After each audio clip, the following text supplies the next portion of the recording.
ကျွန်တော်ပြောပြခြင်းတဲ့သတင်းလေးတစ်ခုရှိတယ်ပေါ့နော်။ဘာသတင်းလဲဆိုလို့ရှင်ဒီမအားလာရဲ့တောက်တိုင်တွေပေါ့နော်။မအားလာရဲ့တောက်တိုင်တွေထဲမှာတောက်တိုင်တစ်ချောင်းဖြစ်တဲ့ဒီယုံလေးဆိုတဲ့ဒီအဆိုတော်ပေါ့နော်။ဒီကိုယုံလေးက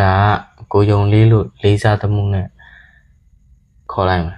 နော်။ကဲဒီကိုယုံလေးကဒီမအားလာရဲ့တောက်တိုင်ဖြစ်တယ်ပေါ့နော်တောက်တိုင်ဖြစ်တယ်ဆိုတာလဲအစတည်းကဒီအာနာစသိန်းနေရသူတောက်တိုင်ဖြစ်တယ်ဆိုတဲ့အကြောင်းသိပြီးသားပဲပေါ့နော်အခုဟာသူဘလို့ဖြစ်လဲ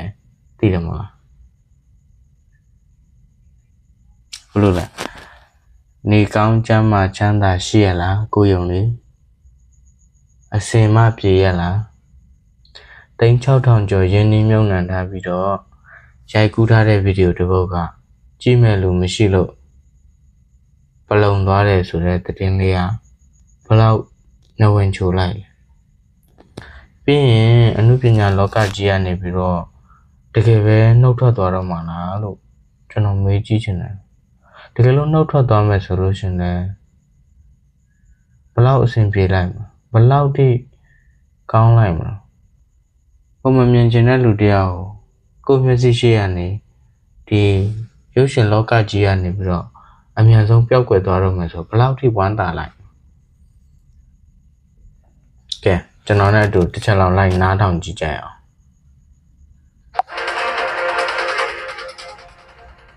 အခုပထမဆုံးတင်ဆက်ပေးခြင်းတဲ့တင်ကတော့အချက်ဖက်စစ်တဲ့ဘတ်တော်သားအစိုးရရုံနေရဲ့36,000ကျော်အကုန်ကြခံရိုက်ကူးထားတဲ့မြို့ပြတဲ့ကလမ်းမရုပ်ရှင်ကိုကြည့်ရှုသူတအိုးမှမရှိတဲ့အတွက်ရုံပိတ်လိုက်ရတယ်လို့ကိုင်ကန်ရှိရုံလေးကိုယ်တိုင်သူ့ရဲ့လူမှုကွန်ရက်ကနေတစ်ဆင့်အတိပေးထုတ်ပြန်ခဲ့ပါတယ်ဒါတော့မြန်မာနိုင်ငံမှာလူမိုက်တွေနဲ့ပေါင်းပြီးငွေချက်သိန်းရထောင်ကြီးရယူမိုက်ချေခွဲအကျွေးတောင်းတဲ့အလုပ်ပါလုပ်ကိုင်းနေတယ်အစိုးရရုံလေးဟာသူကိုယ်တိုင်ဒရိုက်တာယုံမင်းသားပါလုပ်ပြီးငွေချက်သိန်း6,000ကျော်အကုန်ကြခံရိုက်ထားတဲ့မြို့ပြတဲ့ကလမ်းမရုပ်ရှင်ကိုကြည့်ရှုသူတအိုးမှမရှိတဲ့အတွက်ရုံမှာပိတ်လိုက်ရတာကြောင့်အနုပညာလောကကနေအနားယူဖို့တော့များနေပြီလို့သူ့ရဲ့လူမှုကွန်ရက်ကနေတစ်ဆင့်ယမန်နေ့ကပဲအတိပေးရေးသားထုတ်ပြန်ခဲ့ပါတယ်အဲ့ဒီလိုရေးသားခဲ့ပြီးတဲ့နောက်2 နာရီဝန်းကျင်အကြာမှာပဲအစိုးရကဲဘလို့နေလဲလို့အစင်မပြေရလားကိုယုံလေးကဲအစင်မပြေရလားလို့ကိုယုံလေးမသိလို့မေးတာနော်ဘဘတို့ရှိတယ်ဆိုတော့ဘာမှအစိတ်ပူစရာမလိုပါဘူးတတိုင်းပြည်လုံးကဘွိုင်းကောက်လုပ်လဲဘဘတို့ရှိတယ်ဆိုတော့အေးဆေးပါဟုတ်တယ်မလားအေးဆေးပေါ့ဘာဖြစ်ဒီတကားမရနောက်တကားရပေါ့ဒီတကားမရနောက်တကားရပေါ့နော်အေးဆေးဘာဖြစ်ကိုယုံလဲနဲတော့နဲသေးတယ်နော်အဲ့ဒီနေရာမှာလေကျွန်တော်တခုပြောပြမယ်နော်အဲ့ဒီကိုယုံလေးနေရာမှာတခြားလူဆိုလို့ရှိရင်ဒီနေရာမှာဒီမှာပြီးသွားပြီနော်ဒီယုံလေးဆိုတဲ့ဒီလူကအရင်တည်းကဒီအာနာစသိန်းတွေကအတိတ်ပဲမရှိတဲ့အရာတွေသူများတွေမကြိုက်တဲ့အရာကိုသူလုပ်ခဲ့တယ်အနုပညာရှင်ဖြစ်တော်ညာလဲသူများတွေကကကြီးဆိုရင်သူကခါခွေးလုပ်တယ်သူများတွေကကကြီးဆိုသူကရပလက်လုပ်တယ်သူများနဲ့အများပြည်သူရဲ့ဆန္ဒကိုမလိုက်လျောဘူးအများပြည်သူရဲ့ဆန္ဒကတစ်မျိုးသူ့ရဲ့ဆန္ဒကတစ်မျိုးအများပြည်သူရဲ့ဆန္ဒကိုကျင့်ဖယ်နေတယ်အရေးမပါဘူးပေါ့သူတို့ရဲ့ဘသာလင်းအရေးပါတယ်အခုဘယ်လိုနေလဲပြည်သူကပေးတဲ့အပြစ်ဒဏ်လေးကိုနည်းနည်းလေးခံစားရပြီပေါ့ဟုတ်လားခံစားရတယ်လို့ပဲပြောလို့ရသေးတယ်ပေါ့နော်ဒါကအတေးအမွှားလေးပဲရှိသေးတယ်ပေါ့နော်ဒါဗီဒီယိုကယုံပေါ်တင်လိုက်တယ်ကြည့်ရှုသူမရှိဘူးဆိုတော့နည်းနည်းလေးပဲရှိသေးတယ်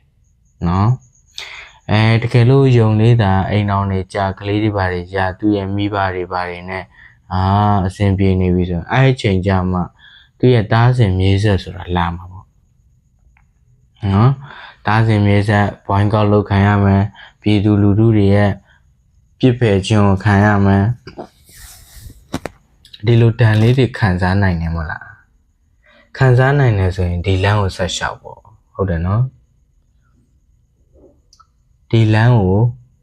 ခံစားနိုင်တယ်လို့ကိုယူဆခဲ့လို့လဲကိုဒီလမ်းကိုလျှောက်ခဲ့တာဟုတ်တယ်မလားကိုယုံလေဒီအခုတော့ပထမဆုံးလူတွေရဲ့ဒီပြည်သူလူထုတွေရဲ့မြန်မာတိုင်းနိုင်ငံလုံးကပြည်သူလူထုတွေရဲ့ဒါတော့မှနော်အများကြီးမဟုတ်သေးဘူး54တန်းနဲ့53တန်းနဲ့မပါဘူးနော်ရန်ကုန်မှာရှိတဲ့ဒီရန်ကုန်မန္တလေးမှာရှိတဲ့ဒီရုပ်ရှင်ရုံတွေကပဲစပြီးတော့ကြီးစုသူမရှိတာနောက်ဆိုလို့ရှိရင်တွေ့တဲ့နေရာမှာတွေ့တယ်လို့မျိုးအပြည့်ရှင်းမှာသဘောပေါက်တယ်နော်ကိုရောင်လေးဒါတော့မှ PDF တွေလက်ချက်နဲ့မမြင်သေးဘူး PDF တွေလက်ချက်နဲ့မတွေ့ရသေးဘူး PDF တွေလက်ချက်ရဲ့အရာတာကိုမမြင်ရသေးဘူးမတွေ့ရသေးဘူးမမြည်ဆန်းရသေးဘူးနည်းနည်းလေးမမြည်ဆန်းချင်ဘူးလားကိုရောင်လေး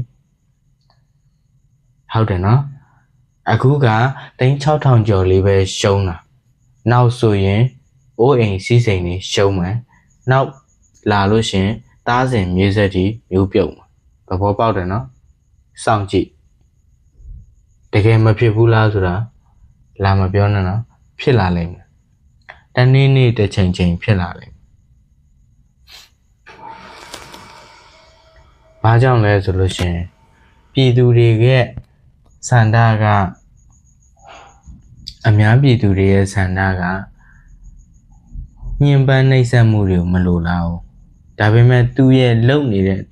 တဲ့အရာကပြည်သူလူထုတွေရဲ့နှိပ်စက်ညှဉ်းပန်းမှုကိုအားပေးအားမြောက်လုပ်တဲ့လူဖြစ်တဲ့အတွက်တနိုင်ငံလုံးကဝိုင်းကောက်လုပ်ကြတာမဆန်းဘူးအဆင်ပြေတယ်ဆက်လုပ်ဒီတိုင်းပဲသူတင်တဲ့ post တွေသူ့ရဲ့ဗီဒီယိုတွေဆိုရင်လုံးဝမကြည့်ရနဲ့ဝိုင်းကောက်ဆက်လုပ်မယ်ဆိုရင်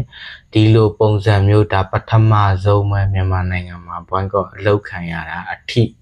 ကြီးမားဆုံးအထိနာမှုနော်ဒါကိုယုံလေးကပထမဒုတိယလာမယ်ဒိန်းတောင်တို့ဘာတို့ညာတို့လာလိုက်မယ်နော်